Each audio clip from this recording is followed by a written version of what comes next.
ကားနဲ့အတူကြည်စရာတွေရှုံရှုံအောင်လာတဲ့သူမြင်မြင်သူအသေးဆွေးမိစေသူ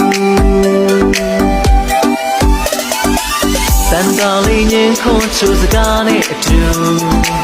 စံချီချီစားဆုံးအောင်လာတဲ့သူရွှေတော်ကိုတတုံးလုံးလောက်ခတ်စေသူ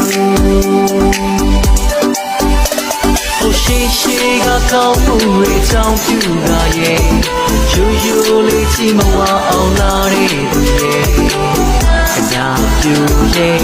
အသေးလေးဆွေးညီစေရဲ့ရှိကကောင်းမှုတွေကြောင့်ပြုတာရဲ့